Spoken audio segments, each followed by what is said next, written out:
Está empezando. Muchas bendiciones, mis queridos amados hermanos, queridos estudiantes. En esta nueva semana, hoy vamos a comenzar la unidad número 2 que corresponde al libro de Jeremías. Hemos estado estudiando desde la unidad número 1 todo lo que tiene que ver con el profeta Isaías. Hoy nos toca hablar de Jeremías. A lo largo de esta semana vamos a estudiar al personaje de esta profecía, que es el Jeremías, sus características, su carácter. Vamos a estudiar también el mensaje o la profecía, tomando en cuenta su desempeño ministerial en el marco histórico en el que le tocó ministrar. Es decir, vamos a ver un poquito cómo su ministerio impactó de acuerdo a su parte histórica y qué temas teológicos podemos rescatar para nuestro desarrollo personal de hoy en día, porque no solamente implica la palabra de Dios para la época del profeta que la redactó, escribió, sino que tiene un mensaje que funciona para todas las generaciones. Antes de comenzar a poder entrar encauzado en el tema, vamos a hablar de una palabra porque hay una palabra en el mundo que resuena en los diversos ámbitos empresariales, profesionales, familiares, ministeriales, que es la palabra éxito. ¿Qué es el éxito? La mayoría de las definiciones mencionan al éxito como alcanzar metas, adquirir riqueza, prestigio, favor, poder. Las personas exitosas supuestamente disfrutan de una buena vida, están rodeadas de admiradores, de gente que los sigue. Por ejemplo, hoy en las redes sociales, diría que alguien exitoso es alguien que tiene sin número de seguidores, miles de suscriptores en sus canales, un sinnúmero de seguidores en sus redes sociales, etcétera, etcétera. Otros creen que éxito se trata de gozar de seguridad financiera o de una inteligencia emocional o seguridad emocional o progreso emocional. Otros creen que se trata del fruto del trabajo. Son líderes que marcan la pauta. Otros buscan su opinión, su criterio. Hay personas que admiran sus logros e intentan imitar su empleo.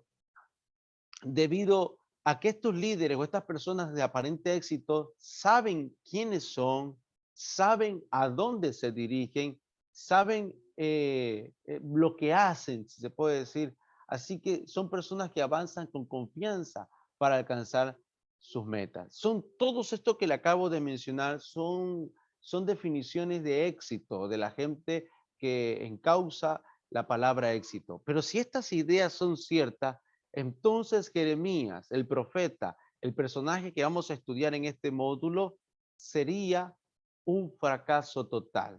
¿Sabe por qué? Porque durante 40 años ministró como un portavoz de Dios ante una nación que se llama Judá.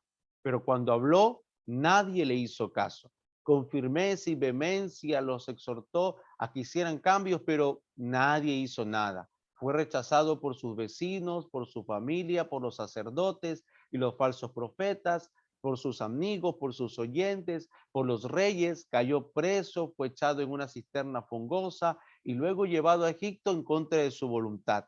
A lo largo de su vida, Jeremías se mantuvo fiel, declarando el mensaje divino del Señor. Este mensaje está dividido entre el juicio de Dios y también proclamando el nuevo pacto, ¿ok? Dentro de esto también lamentando, llorando, gimiendo. Por eso se le conoce a algunos como el profeta llorón o el profeta triste, porque lamentaba el destino de su amada nación. Así que a los ojos del mundo, Jeremías no era ningún ejemplo de alguien que alcanzó el éxito. Sin embargo, a los ojos de Dios, Jeremías fue una de las personas más exitosas de toda la historia. El éxito, según los parámetros de Dios, abarca la obediencia y la fidelidad. A pesar de la oposición y el costo personal, este profeta Jeremías proclamó el valor de la fidelidad, la palabra de Dios, y fue obediente a su llamado. Entonces, ¿qué podemos nosotros concluir? Número uno, que el éxito no tiene nada que ver con las cosas como el mundo les ejemplifica. Eso es un valor muy bueno, pero para Dios tiene que ver como valor es la fidelidad a la palabra de Dios y la obediencia al llamado que cada uno de nosotros tenemos. todos tenemos un llamado. Y vamos a ver cómo este profeta nos ilustra, nos motiva, nos levanta el ánimo en nuestro llamado. Vamos, el esquema de este libro, mis queridos hermanos, se divide en dos partes. Tiene 52 capítulos y desde el capítulo 1 al capítulo 45 trata del juicio de Dios contra Judá. Y del capítulo 46 al 52 trata del juicio de Dios contra las naciones. En el contexto histórico, para nosotros entender y ponernos en tiempo y espacio, si usted se recuerda, nosotros estudiamos la clase pasada el profeta Isaías. Isaías fue mucho antes que Jeremías. El contexto histórico de Isaías fue el rey Ezequías, ¿verdad? El rey Ezequías fue el último rey y luego vino el rey Manasés. Y dijimos que según la tradición judía, el profeta Isaías fue muerto por mano de Manasés, perseguido y considerado uno de los mártires.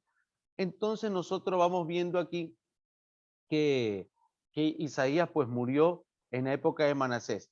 Por lo tanto, Jeremías viene a aparecer en este contexto, en el contexto de los 50 y tantos años de Manasés, en el contexto de todo este auge político y social que le tocó enfrentar al profeta Jeremías. Más que todo, mire, este libro trata de los últimos días de Judá, históricamente los últimos días de Judá. Yo le aconsejo a leerlo todo porque este es uno de los libros en los cuales hay mucho relato histórico de lo que pasó con Judá, pero también de lo que el personaje vivió en las calles de Judá. El rey Ezequías, estoy hablando del rey que estuvo en la época de Isaías, duró reinando más o menos unos 42 años y empezó este rey a revertir la bancarrota espiritual que había en Judá. Pero cuando su hijo Manasés ascendió al trono, las prácticas y los ritos de la idolatría y estas supersticiones, hechicería, todas estas cosas malas que empezaron a hacer, volvieron a inundar a la nación. Aquí Judá quedó sumergida en una gran apostasía.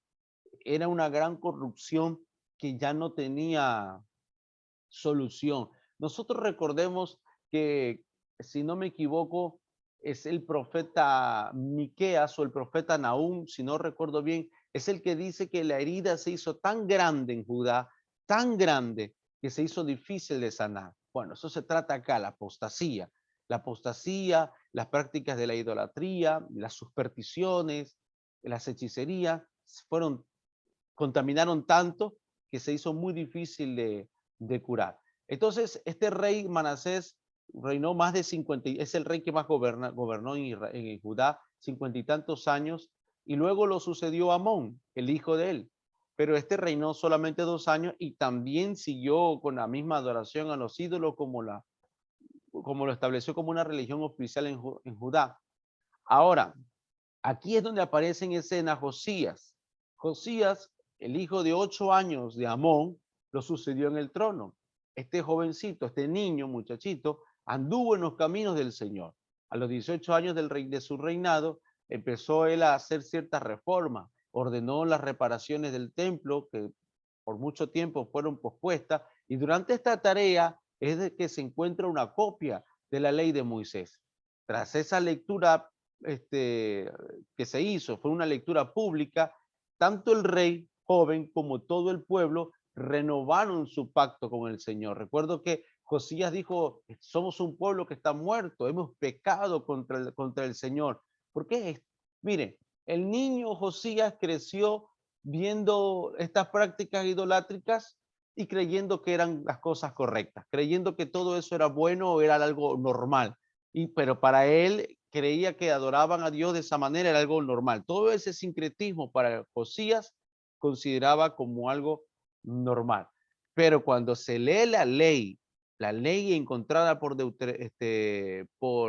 los sacerdotes que estaban reconstruyendo el templo, ahí se da cuenta que estaban obrando mal y ocurre lo que se llama la reforma.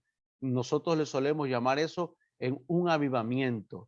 Empezó a ocurrir un avivamiento, empezó a ocurrir una reforma en donde empezaron a restaurar las leyes, la conducta moral, empezaron a restaurar muchas cosas, pero era grande el pecado, era grande la apostasía. Por eso, atención, aún para el arrepentimiento hay un tiempo.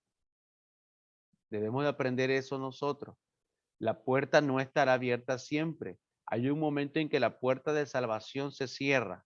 Hay un momento en que la puerta del arrepentimiento, es decir, la oportunidad para que podamos ser salvos o podamos ser sanos de una herida del alma, tiene un tiempo. En este caso, el tiempo había pasado y por más trabajo que Josías quería hacer, por más buena obra que Josías quería hacer, Dios tuvo que permitir una muerte prematura, una muerte media tonta por este lado. Ya nosotros hemos hablado de la muerte de Josías, que él muere a los 30 y algo de años, jovencito, en una batalla a la cual Dios no lo llamó que vaya, en una pelea a la cual él se invitó solo y murió disfrazado, ¿no verdad?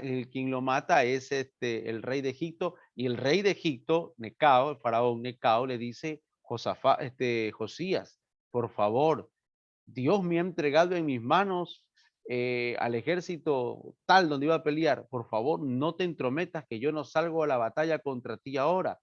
Y Josías se cerró. Josías no quiso saber absolutamente nada y murió en la batalla. ¿Pero por qué murió?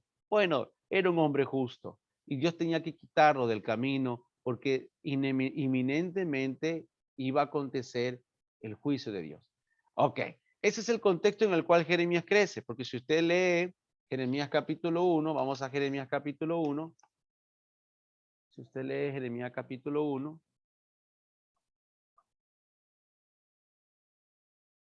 dice, las palabras de Jeremías, hijo de Hilcías, de los sacerdotes que estuvieron en Anatot, en la tierra de Benjamín, palabra de Jehová que le vino en los días de Josías, hijo de Amón, rey de Judá, en el año 13º de su reinado. Le vino también en los días de Joacín, hijo de Josías, rey de Judá, hasta el fin del año 11 de Sedequías, hijo de Josías, rey de Judá, hasta la cautividad de Jerusalén en el mes quinto. Aquí está quien escribió esto. Es un gran escritor, porque en estos primeros 3 versículos está escribiendo una introducción del ministerio de Jeremías. Es decir, le dice, el ministerio de Jeremías tuvo parte en el reinado de Josías, de Joacim, de Sedequías y hasta el último, hasta la cautividad. Eso más o menos tomó unos 40 años. Para que nos demos nosotros cuenta, todo ese lapso es el ministerio que comenzó. Ahora, se cree históricamente que Jeremías tenía la edad o era contemporáneo de edad con Josías, más o menos. Se cree eso, no lo dice aquí abiertamente, pero se cree eso. Más adelante, en la muerte de Josías, eso usted lo encuentra creo que en Crónicas o en Reyes, aparece el profeta Jeremías como sacerdote. Él aparece dando endechando, dando lamentaciones. Usted sabía, amado hermano, que en la época de Israel se contrataban a los llorones para hacer anímico los funerales. Necesitan gente que llore en los funerales para que haya ambiente de funeral, porque hay gente que va a los funerales a reírse, a tomar, a contar chistes. Entonces, los judíos contrataban endechadores. Los endechadores eran personas que llegaban y daban poesía, daban algún lamento, eran como artistas y provocaban con sus lamentos las lágrimas, hacer un examen de conciencia a las personas, que prácticamente es lo que hacemos los pastores cuando hay un velorio, hay un funeral, alguien muere y lo invitan y dicen, por favor, puede llegar, ir a presentar una palabra a la gente en el funeral. Lo que uno hace es dar una palabra de consuelo, pero al mismo tiempo una palabra que traiga una convicción de la vida y la muerte y la soberanía de Dios en medio de la gente. Entonces, cuando uno canta en un funeral, una adoración, son de esas adoraciones que nos hacen reflexionar de la vida y la muerte, y la gente empieza a llorar y llora por esa mezcla, por esa mezcla de emociones que hay ahí. Bueno, esos son, en los judíos era contratar llorones. Así mismo, así mismo sucede en estos días con otros nombres.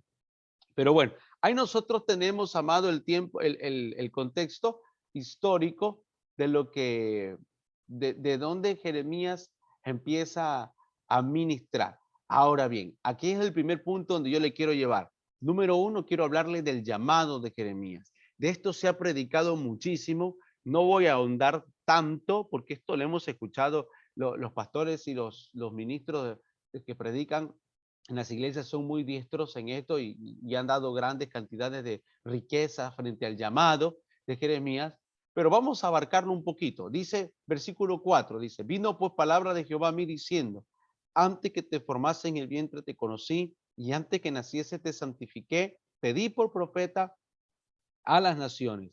Y yo dije, ah, Señor Jehová, he aquí no sé hablar, porque soy niño. Y me dijo Jehová, no digas soy un niño, porque todo lo que te envíe irás tú y dirás a todo lo que te mande. No temas delante de ellos, porque estoy contigo para librarte, dice Jehová. Y extendió Jehová su mano y tocó mi boca y me dijo, he aquí he puesto mis palabras en tu boca.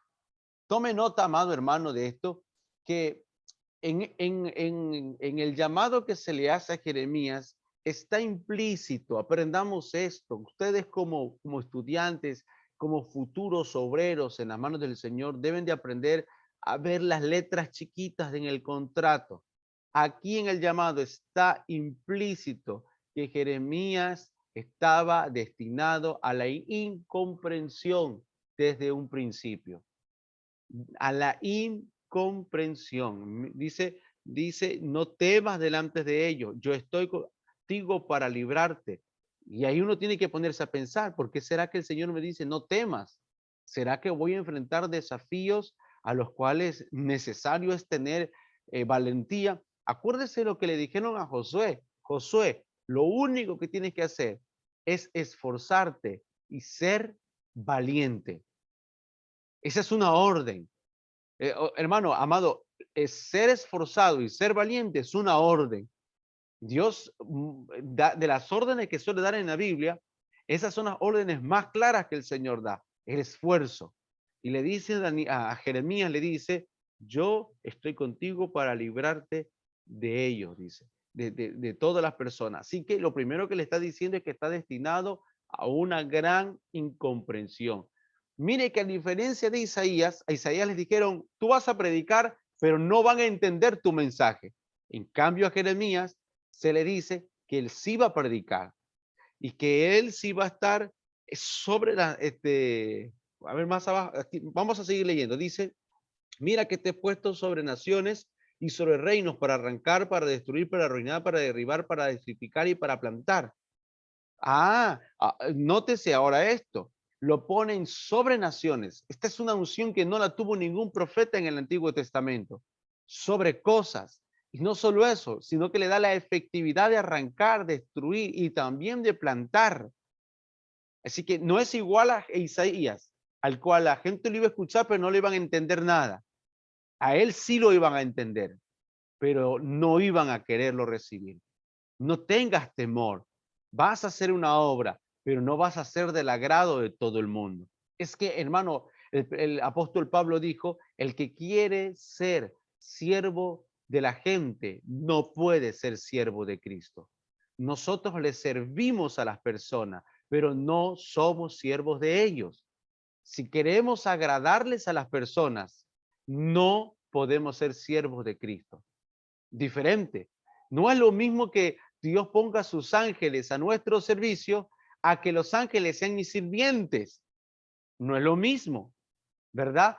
Nosotros los ministros, ustedes se están preparando ¿para qué? Para darle un servicio a la gente a través de la palabra, a través de su don, a través de su talento, a través de su tiempo, a través de sus conocimientos, a través de sus habilidades, pero no significa que ustedes sean siervos de las personas, porque eso implica que ustedes tengan que agradar a las personas. Hermano, y no hay mayor diversidad que en este mundo. El ser humano es diferente, todos somos diferentes. Y si me imagínense que nos pongamos a agradar al hermano 1, al hermano 2, al hermano 3, de pronto lo que le desagrada al hermano 4, le agrada al hermano 5, y armamos las divisiones y todas las cuestiones. Entonces Pablo dice, no, yo me he hecho libre de todos para ser siervo de todos o para servirlos a todos.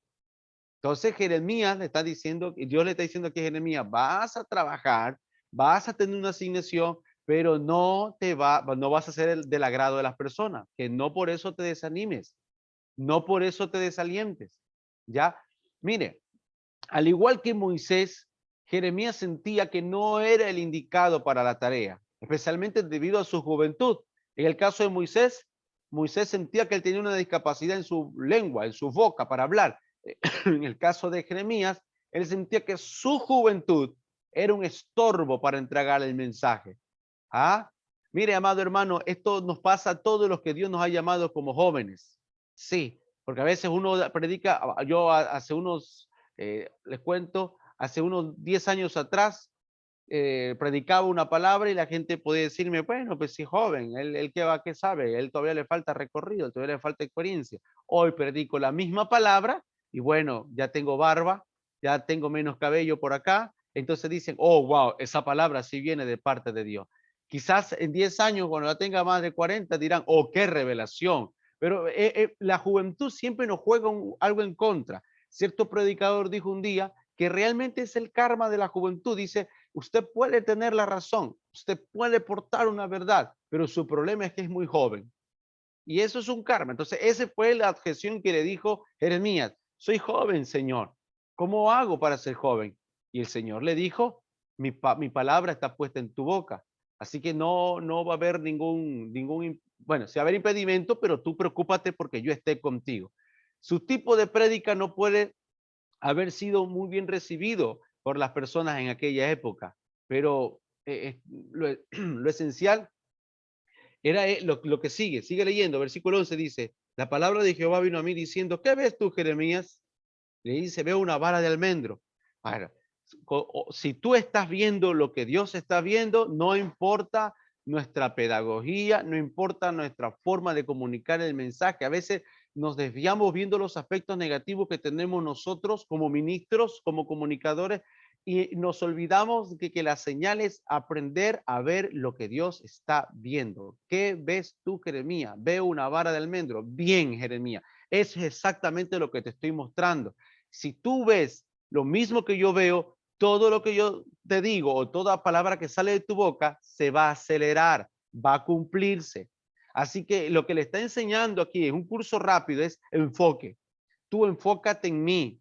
Si usted no se enfoca en el Señor y se enfoca en sus debilidades y se enfoca en lo que la gente dice de usted, usted se pierde del camino. No pierda de vista la bala de almendro. ¿Qué ves tú, Jeremías? ¿Ves igual que yo? Sigue, tranquilo, se va a cumplir la palabra. Bien, espero que me haya entendido. Entonces, amado hermano, fíjese que, que Jeremías, pues eso fue lo que recibió para que él pudiera tener una autoestima confiada en el Señor. A lo largo de las páginas de la Biblia, usted va a encontrar que Jeremías confiaba en el Señor, aprendió a confiar en el Señor. Si usted lee capítulo 20, versículo 7 al 8, dice, me sedujiste, oh Jehová, fui seducido, más fuerte fuiste que yo y me venciste. Cada día he sido escarnecido, cada cual se burla de mí, porque cuantas veces hablo, doy voces, grito, violencia y destrucción, porque la palabra de Jehová me ha sido para afrenta y escarnio cada día.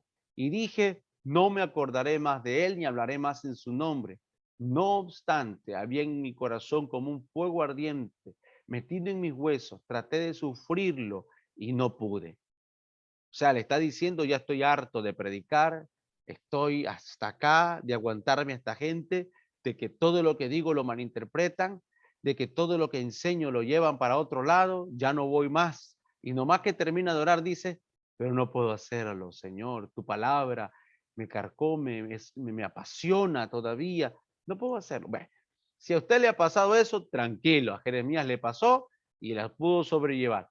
Así que miren, el profeta Oseas sufrió vergüenza y reproches por causa de su esposa. Acuérdense que a Oseas le dijeron, ve y toma una mujer del camino, una muchacha de baja reputación, y luego la mujercita esta se le fue con otros amantes y tuvo que ir a comprarla y pagar por su rescate y tener hijos, a saber, porque los hijos no se sabían si eran de Oseas o de quién sería.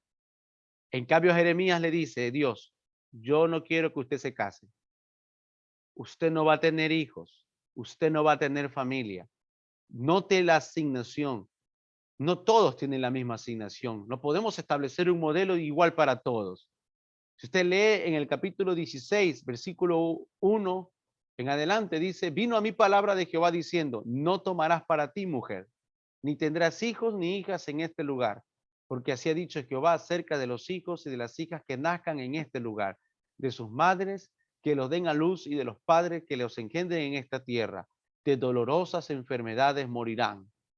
No serán plañidos ni enterrados, serán como estiércol sobre la faz de la tierra.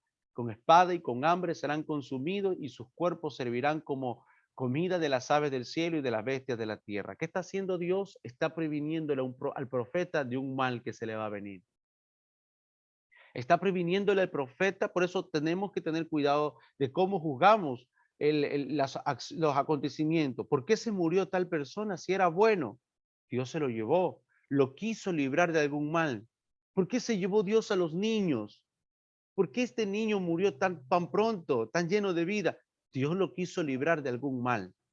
Eso es lo que podemos interpretar de Jeremías 16. No te cases, no tengas hijos, porque no quiero, hijo mío, que tú sufras lo que van a sufrir muchas personas.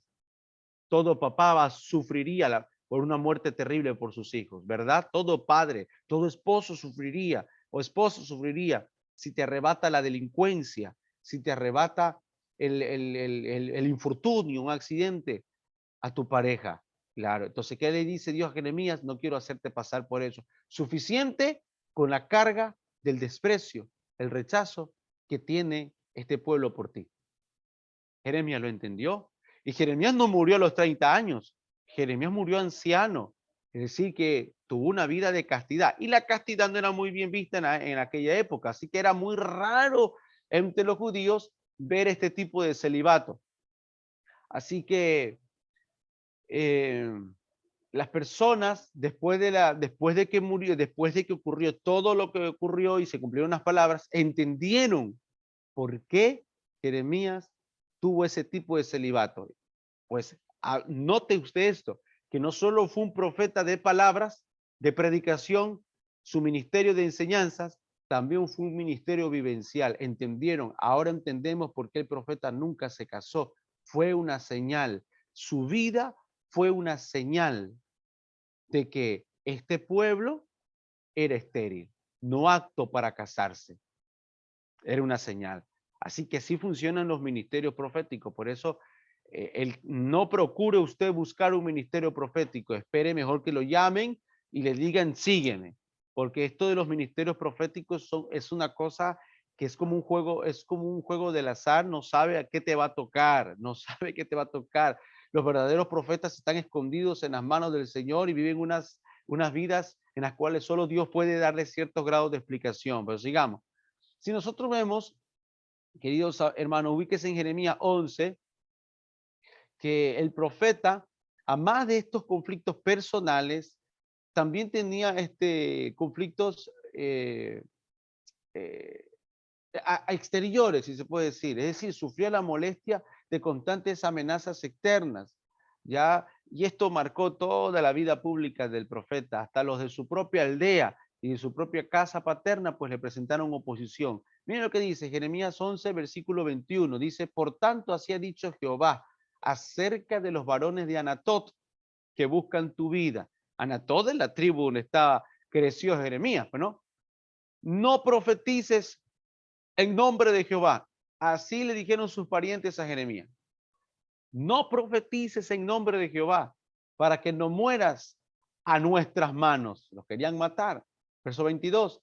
Así pues ha dicho Jehová de los ejércitos. He aquí yo los castigaré. Los jóvenes morirán a espada. Sus hijos y sus hijas morirán de hambre y no quedará remanente de ellos. Pues yo traeré mal sobre los varones de Anatot el año de su castigo. Jeremías 12, verso 6 dice, porque aún tus hermanos y la casa de tu padre, aún ellos se levantaron contra ti.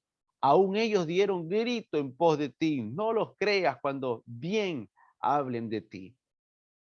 Nótese que no le creía ni la familia a Jeremías. Esto derriba un poco esa tesis general que se dice que si no te creen los de tu propia casa, ¿cómo puedes ser un ministro? No, un momento, quién sabe si usted tenga una asignación como la de Jeremías. El que nadie nos crea que tengamos un mensaje no es señal de que Dios no está con nosotros. La señal de que Dios está con nosotros es que usted esté viendo exactamente lo mismo que Dios está mostrándole. Puede que nadie le esté creyendo, pero Dios está respaldando cada acción que usted haga. Ni siquiera a su familia le creían a Jeremías. Así que luego viene una gran coalición de sacerdotes y profetas que lo acusan de blasfemia a Jeremías. ¿Sabe por qué? Por predecir la destrucción del templo. Ubíquese en Jeremías 26, verso 1. Jeremías 26, versículo 1, dice, dice, en el principio del reinado de Joacín, hijo de Josías, rey de Judá, vino esta palabra de Jehová diciendo, así ha dicho Jehová, ponte en el atrio de la casa de Jehová y habla a todas las ciudades de Judá que vienen para adorar en la casa de Jehová. Todas las palabras que yo te mande, todas las palabras que yo te mandé hablarles, no retengas palabras, dice. Verso 3, quizás oigan y se vuelvan cada uno de su mal camino, y me arrepentiré yo del mal que pienso hacerles por la maldad de sus obras. Les dirá pues, así ha dicho Jehová, si no me oyeres para andar en mi ley, la cual puse entre vosotros para atender a las palabras de mis siervos los profetas, que yo os envío desde temprano y sin cesar, a los cuales no habéis oído, yo pondré esta casa como silo y esta ciudad la pondré por maldición. Sigo leyendo, dice, y los sacerdotes, los profetas y todo el pueblo oyeron a Jeremías hablar estas palabras en la casa de Jehová. Y cuando terminó de hablar Jeremías, todo lo que Jehová le había mandado que hablase a todo el pueblo, los sacerdotes y los profetas y todo el pueblo le echaron mano diciendo, de cierto morirás. ¿Por qué has profetizado en nombre de Jehová diciendo, esta casa será como Silo y esta ciudad será asolada hasta no quedar morador? Y todo el pueblo se juntó contra Jeremías en la casa de Jehová. A ver, les explico un poco. Aquí hay una dicotomía que hay que entender. A mí me fascina porque son las contradicciones que nadie se atreve o muy poca gente se atreve a sacarlas y explicarlas porque son dicotomías bien expresivas. Isaías está diciendo, unos años antes, Isaías está diciendo que Dios hace un pacto con Sión, hace un pacto con Jerusalén, hace un pacto con Judá. Dios está diciendo, Isaías profetiza, tú eres nuestro Padre. Y Dios a través de Isaías le dice, levántate y resplandece. Y le da una descripción maravillosa de que aunque las tinieblas cubran las naciones, aunque la oscuridad vaya en todo lugar, dice, sobre ti será vista la luz, sobre ti será vista la gloria de Jehová y las riquezas vendrán a ti, amamantarás los pechos de las naciones, las riquezas de las naciones vendrán sobre ti y una gran cantidad de bendiciones. Pero ahora viene Jeremías, se para en el templo y dice, rectificación. El Señor dice que todo esto va a ser destruido. Viene y dice, este templo va a ser destruido. Esta casa, esta casa, es decir, el templo donde estaba predicando, dice, será como Silo. Haga memoria. Silo. ¿Qué es Silo? S-I-L-O. ¿Qué es Silo?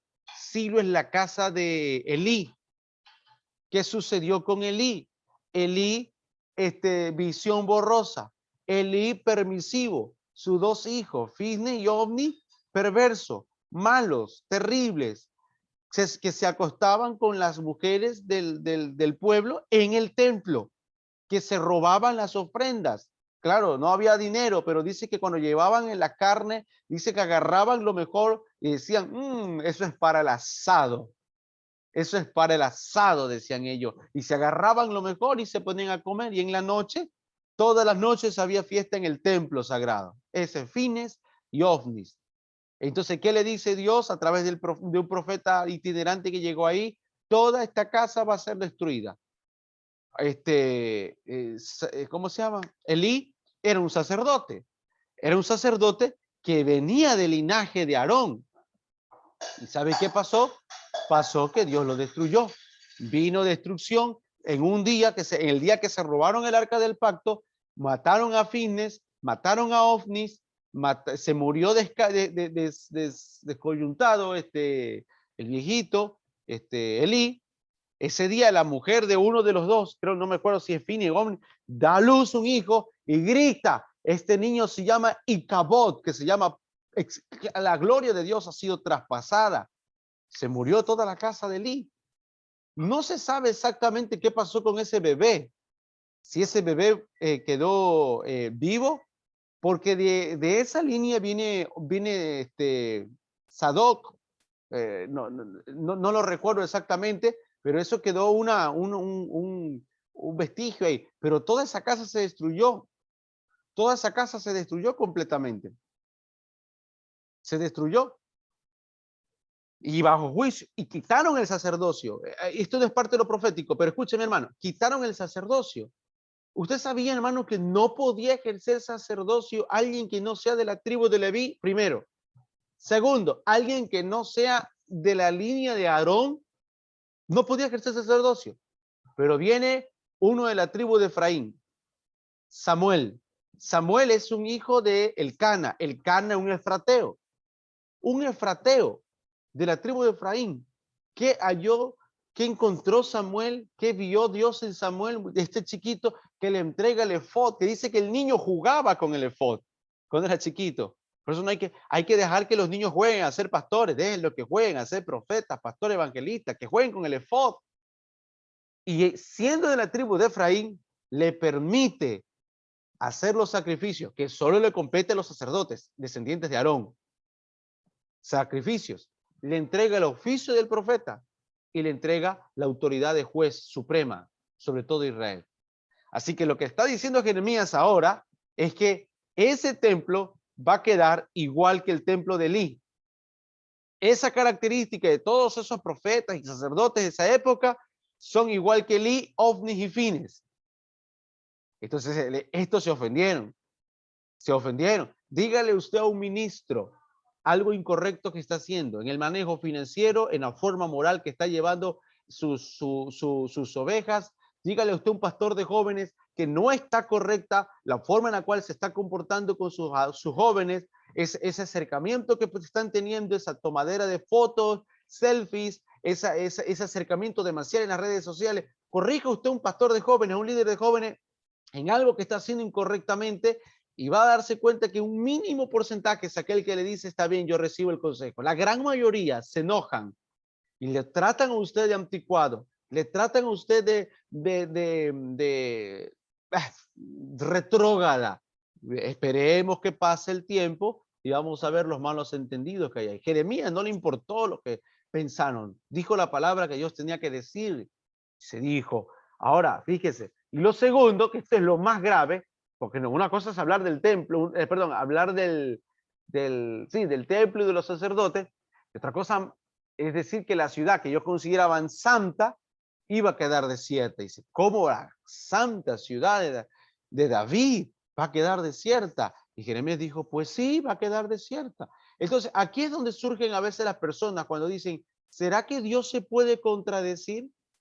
¿Será que Dios te dice una cosa y luego te dice otra? Pero hermano querido, aquí mismo el texto lo dice, aquí el texto, si usted lo lee, dice, quizás se vuelvan de su mal, versículo 3 dice, quizás oigan y se vuelvan cada uno de su mal camino y me arrepentiré yo del mal que pienso hacerles de la maldad de su obra. Dios en su soberanía puede arrepentirse del mal que quiere hacer si se arrepiente una persona, pero también Dios puede arrepentirse del bien que puede hacer si uno no hace las cosas correctamente. porque Dios es soberano. Así que la profecía de Isaías está condicionada ¿a qué? Está condicionada a la obediencia de su pueblo. Pues su pueblo no fue obediente, entonces hay una rectificación de la profecía. Y eso funciona hoy en día. Si a usted le profetizaron, Dios te va a dar, qué sé yo, a Argentina para Cristo. Oh, gloria a Dios, te va a dar millones en Estados Unidos, la bolsa de valores va a estar a tu favor, te va a dar tu casa propia. Voy a creer esas cosas, amén. Pero esa profecía está condicionada a tu grado de obediencia, a nuestro grado de fidelidad, a nuestro grado de fe, no a nuestro grado de locura, porque cierta persona me profetizó hace más de 5 años, dice el Señor que usted tome un vuelo y se vaya a Jerusalén, Dios lo quiere en Israel. Yo dije, Señor, primero me das el dinero y yo voy donde tú quieras. Ni loco, voy a vender mi casa, mi carro, mis cosas por una profecía la cual no es segura. Porque si el Señor me manda, Él tiene que proveer. Porque el que invita paga. ¿Cuántos creen? Digan amén por ahí. Pues eso es así. La profecía está condicionada a la obediencia, está condicionada a nuestra fidelidad, está condicionada a nuestro estilo de vida. Aquí se explica que Dios no es esquizofrénico para cambiar de opinión. Él dice clarito, si se arrepienten, yo me arrepiento de lo malo que quiero hacer. Y si hacen lo malo, pues también. Así que por esta causa la gente no quería a Jeremías. ¿Sabe por qué? Porque Jeremías contradecía todo el estereotipo político, religioso y social de la época. Hermano, es que una persona que lleve la contraria todo el tiempo cae mal.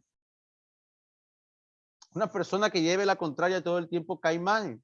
Una persona que levante la mano y diga, yo propongo una idea nueva que no va acorde a la denominación que usted está, va a caer mal. Hermano, yo creo que se debería de educar de esta manera, deberíamos de implementar tal cosa, tal estructura en los niños, por ejemplo. Yo creo que los obreros deberían de, usted implementa algo nuevo fuera de la estructura, entonces usted queda mal, usted cae mal. Eso le sucedió a Jeremías. Así que vamos a estudiar ahora un segundo paso, un segundo punto y quiero que usted tome en cuenta, son los rasgos del carácter del profeta Jeremías. Yo le voy a compartir por si acaso no puedo usted copiar, vamos a ver, le quiero compartir los rasgos del profeta Jeremías. Jeremías poseía una profunda franqueza personal, especialmente en su relación con Dios.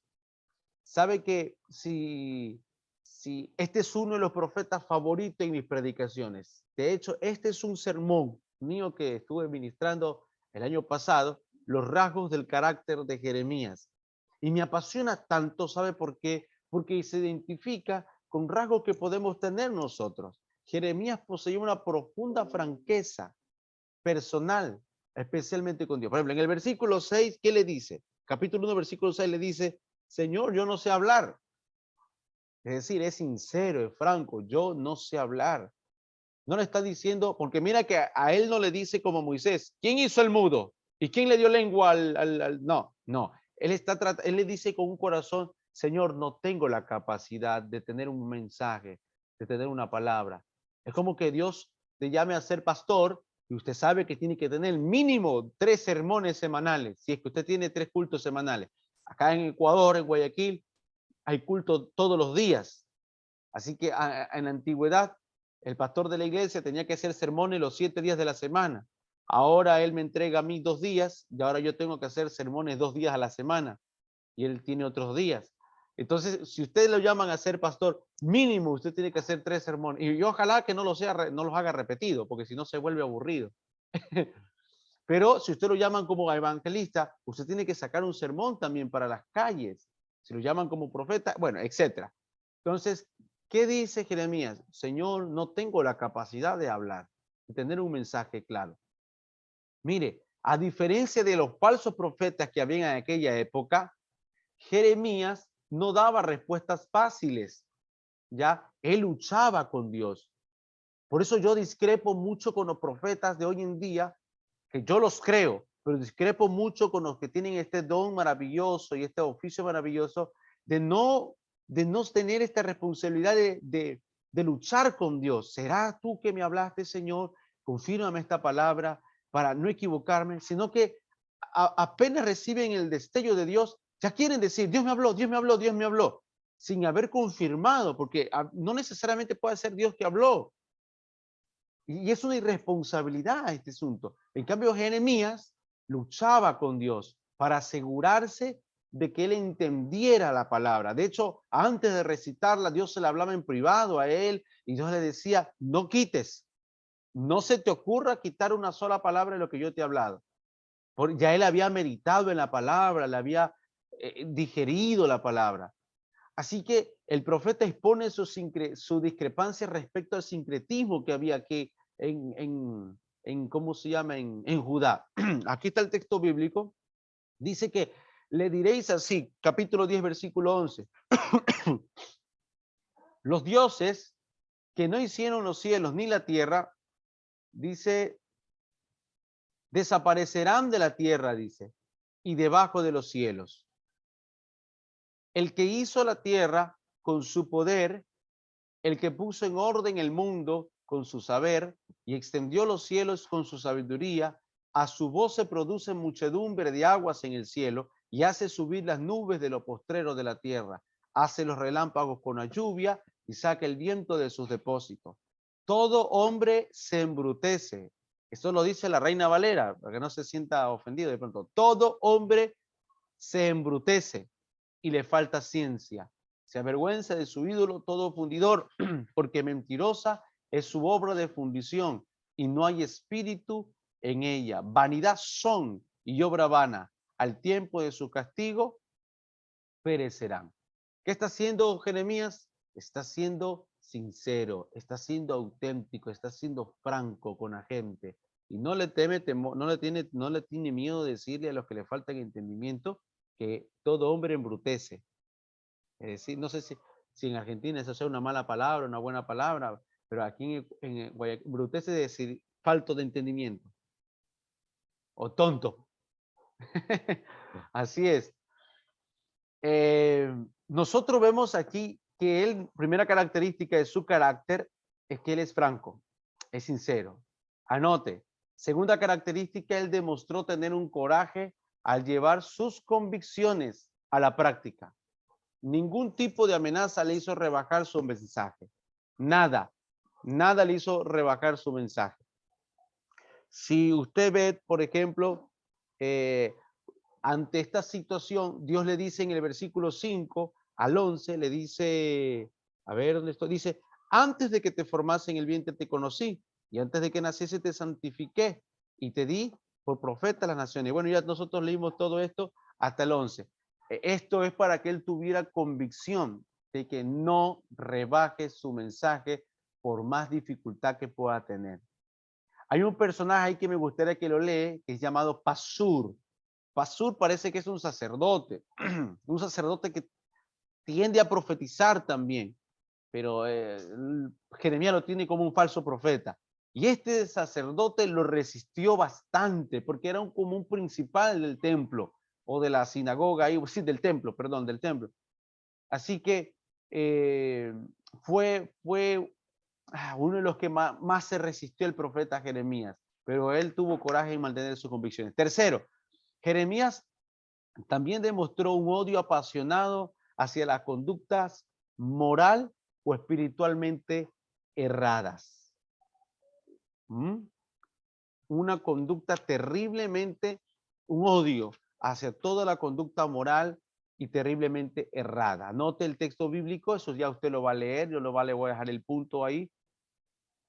Cuarto, Jeremías combinaba la sensibilidad por los sufrimientos de su pecado con la generosidad humana. Y esto es terrible, ¿sabe? Porque él sentía esa empatía por el pueblo y la necesidad que tenía la gente de conocer a Dios. Sin embargo, sufría por esta situación, ¿no? ¿Verdad? Pero también se daba al pueblo, pues, ¿no? ¿Verdad? Era empático, había desarrollado esa empatía, se dejaba llevar por cierta generosidad humana. De hecho, hay un joven, un eunuco llamado a ver si no me equivoco, es un personaje que cuando lo mira en la cisterna, creo que, ay, se me fue el nombre, que aquí lo tenía. Él lo ayuda a Jeremías intercediendo por el rey, haciéndolo entender que él era un profeta y pues esto pues hacía también cierto clic con algunas personas. Era la actitud que tenía Jeremías de ser, de su carácter generoso. Pues creo que se me fue, creo que se me, no sé si es Edil Merorac creo que se llamaba. Es un personaje. Un momento, lo tenía aquí marcado.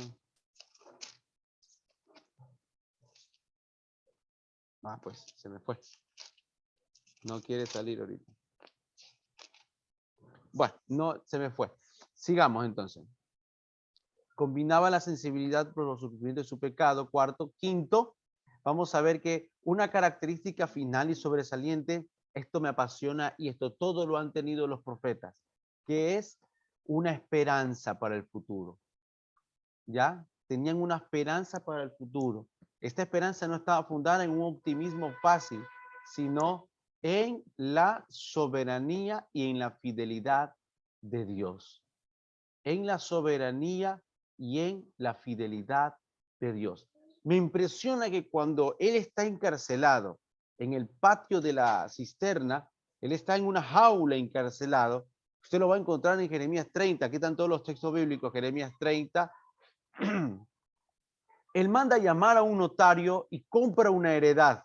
Y él profetiza y dice, así dice el Señor, después del cautiverio que va a venir, después de 70 años de cautiverio, dice, ustedes van a comprar, ustedes van a vender, van a comerciar, va a seguir su vida. Y él compra la heredad como una señal de que Dios tenía el control del futuro.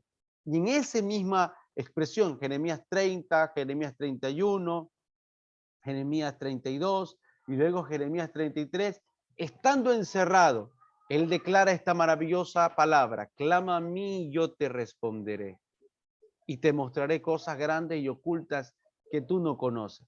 A veces uno toma este texto bíblico y cree que esa palabra surgió en un momento en el que Jeremías está tomándose un café o Jeremías está conversando con la gente o Jeremías está escribiendo. No, está encerrado. Él lleva días encerrado en una jaula, ahí encerrado. Y él, estando en esa situación, mantenía un optimismo, no el positivismo de humanismo, no, sino un optimismo basado en qué? En la fidelidad de Dios. Hermano amado, nosotros podemos estar con el agua hasta el cuello, pero si nos confiamos en la fidelidad de Dios, sabemos que todas las cosas nos va a ayudar para bien. Todo nos va a ayudar para bien. ¿Ah? Todo nos va a ayudar para bien. Entonces, miren, amados, ¿cuál es el mensaje? ¿Cuál es el mensaje? Ya que hablamos nosotros del personaje, me gustaría que hablemos del mensaje. Algo importante de entender, yo le voy a hablar en respecto al mensaje de 4 puntos importantes. Número 1 tiene que ver con el género literario. ¿Qué género literario utilizó Jeremías para compartir o escribir? Pues él usa el género literario de la prosa y la poesía. ¿Por qué es importante entender el género literario?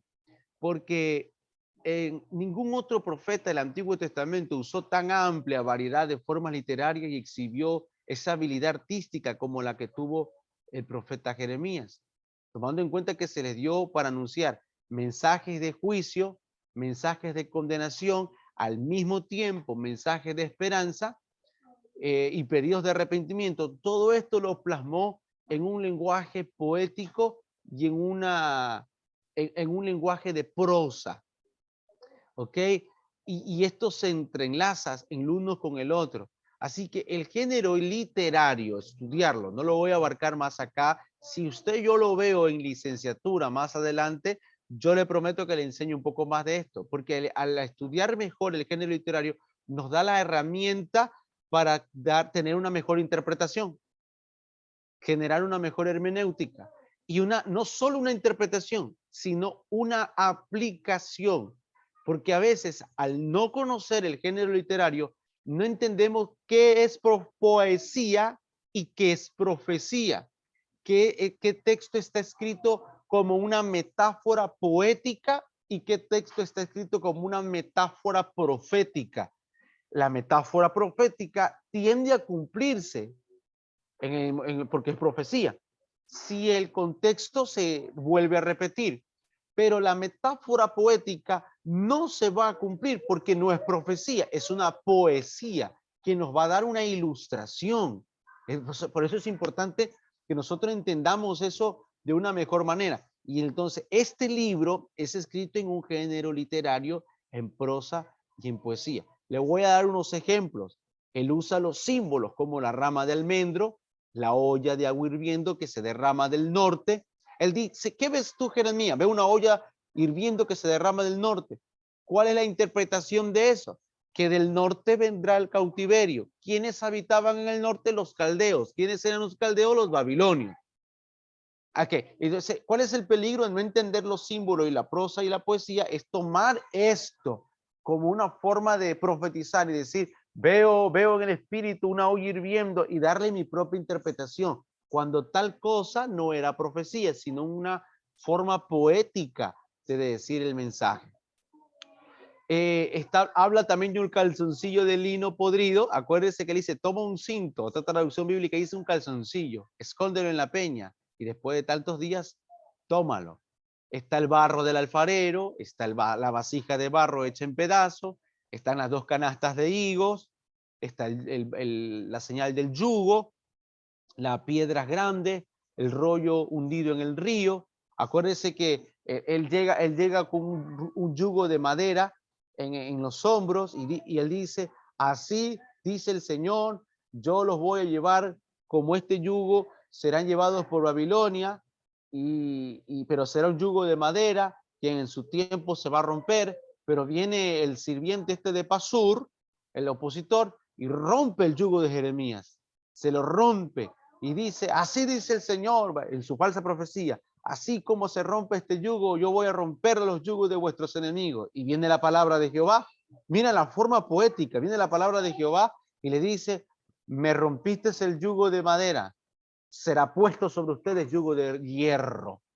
Es una forma poética de manifestar. Va. Entonces, número uno tiene que ver el género literario. Ahora que usted lea Jeremías, usted le va a preguntar al Espíritu Santo, Señor, ¿esto es profecía o esto es poesía? ¿Qué mismo es?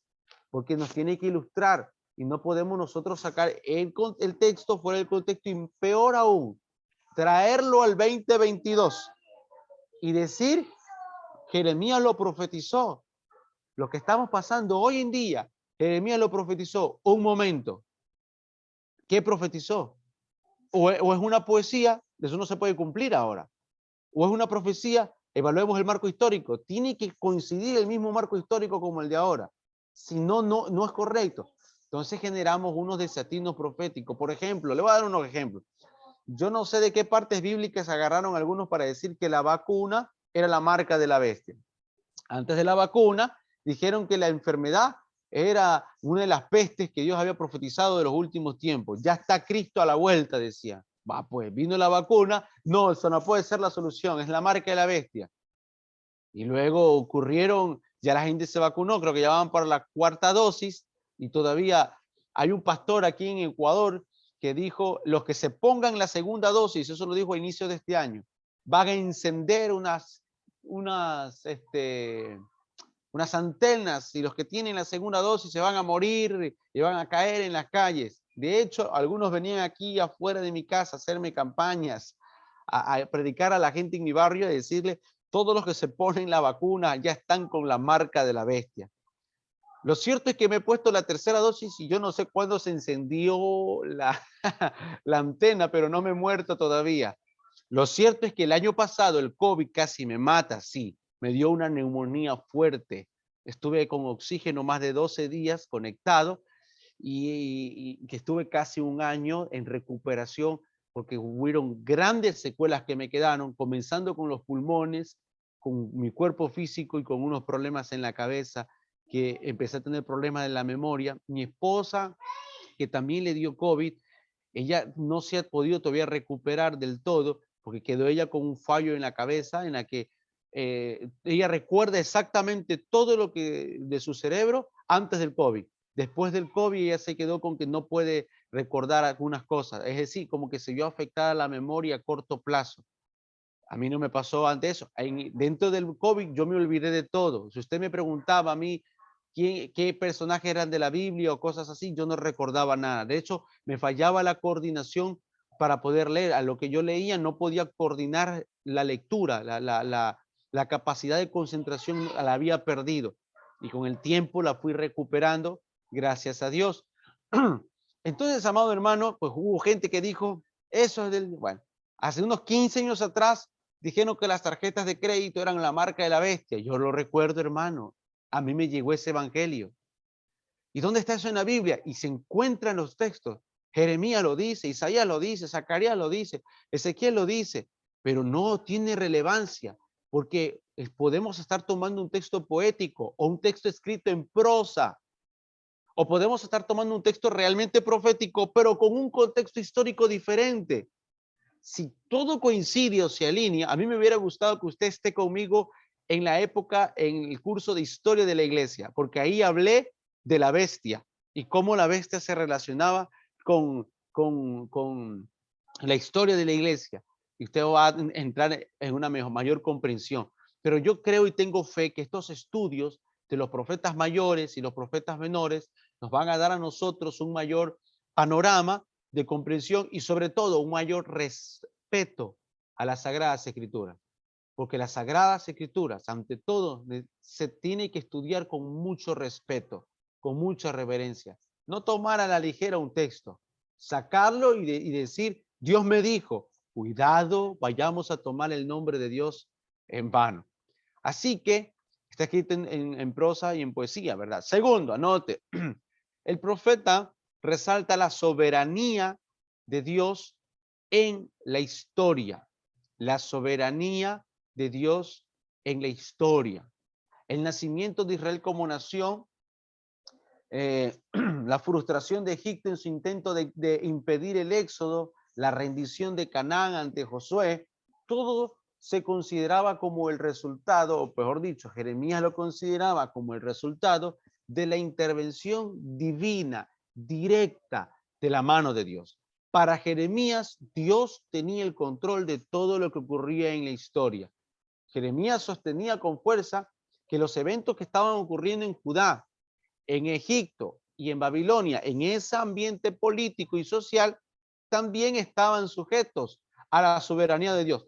No estaban sujetos a la política de los humanos, sino a la soberanía de Dios. Es decir, que Dios sabía lo que iba a hacer. Que la política humana solo tendría éxito, para Jeremías, la política humana solo tendría éxito en la medida que estos políticos se alinearan al plan de Dios. Por eso Jeremías siempre se acercaba a los reyes y les decía, humíllense a Dios, hagan lo que Dios les manda y van a encontrar el éxito. Pero ellos no quisieron hacerlo, no quisieron hacerlo y no obedecieron. Por más que Jeremías fue persistente a los últimos reyes, Joacín y Sedequías, no pasó así. Así que esta presentación de Jeremías del Señor como soberano, debemos de entender que el Señor en su posición como soberano se reserva sus derechos para hacer cambios de planes. Durante la gran obra de gracia que efectuaba Dios, mire, Israel anduvo errante durante 40 años en el desierto. Ellos pecaron y ellos dijeron, bueno, Dios es un Dios de gracia, no nos va a consumir, al fin y al cabo estamos aquí, estamos anclados a cierto periodo de tiempo, se acabará la ira del Señor y luego entraremos a la tierra prometida. Ellos dijeron, Dios va quizás pasarnos en un tiempo de aislamiento, quizás Él se va a hacer el desentendido de nosotros y luego se le va a pasar la ira, pero ellos nunca estimaron que Dios los iba a desaparecer completamente de la tierra ahí. que iban a ir errantes a Babilonia. Ellos nunca se imaginaron que el sagrado templo edificado por Salomón iba a ser destruido y que las santas cosas que estaban en el templo, los santos utensilios que fueron prefabricados desde la época de Moisés, iban a ser llevados a Babilonia y que allá un muchacho arrogante, incircunciso, los iba a tomar para beber su vino, él y sus mujeres del templo y sus prostitutas. Ellos nunca se imaginaron que eso iba a ocurrir.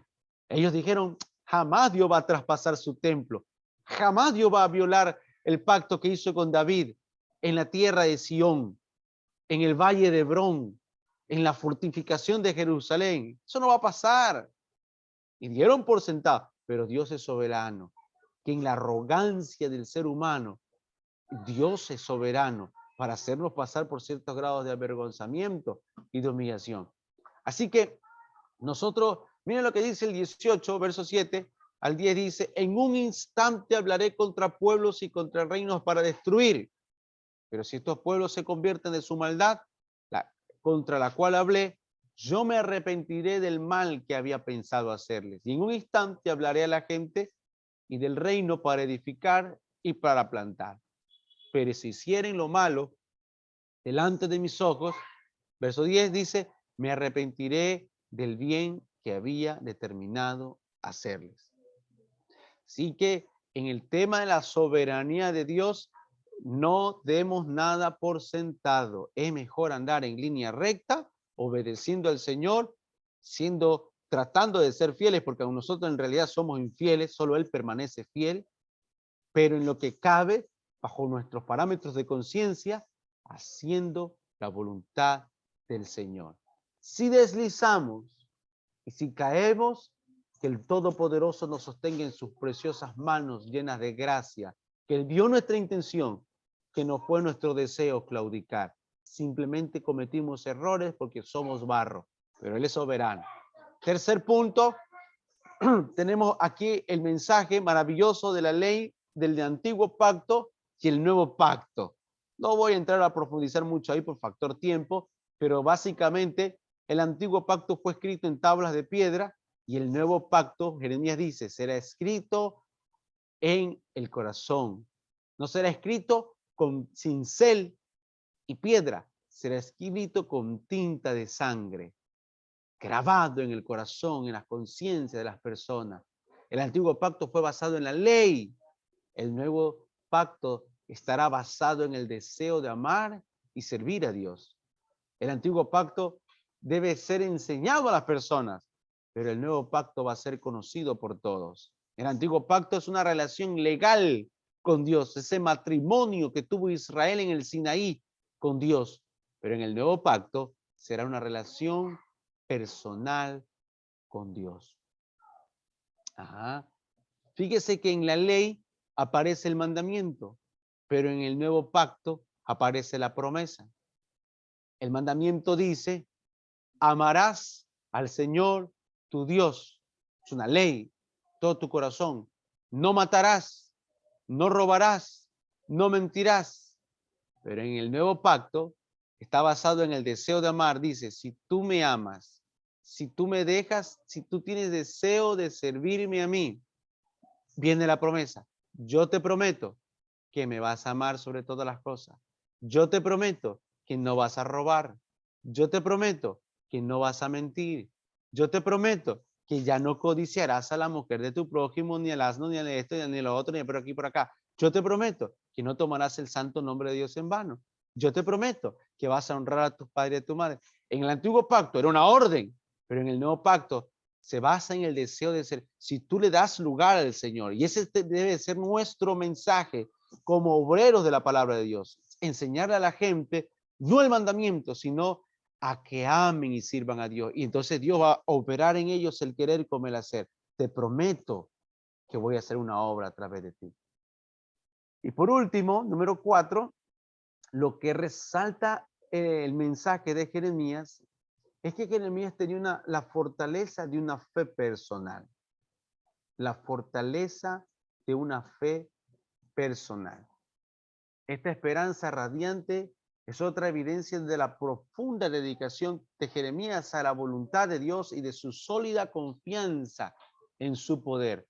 Ningún elemento del panorama político ni de la situación religiosa contemporánea hubiese despertado tal optimismo, salvo su profunda fe en el Señor del pacto. Quiero que se dé cuenta de esto, que aún las aflicciones generaban optimismo a Jeremías. No fue solo la palabra, no fue solo su llamado. Jeremías usó todo lo que ocurrió, todo lo que ocurrió, digámoslo de esta manera, lo usó para su bien. Todo dijo, esto confirma que yo soy llamado. Si me odian, es porque Dios me ha llamado. Si no me creen, es porque Dios me ha llamado. Eso confirmaba su fe personal, interna. ¿Ah? La palabra dice que para él fue como fuego ardiente, metido en sus huesos. Así que él no podía hacer otra cosa que declararla y verla en acción. Ese empuje imparable de la palabra significaba para Jeremías que había un futuro asegurado. Hermano, Dios tiene el control de nuestro futuro. Jeremías nos enseña eso. Me apasiona, me fascina pensar que los profetas sí dan esperanza. Que los profetas no son de la mala noticia, sí dan esperanza. Dios está en el futuro. ¿Ah? Vengo del futuro y les quiero decir que Dios está en el futuro.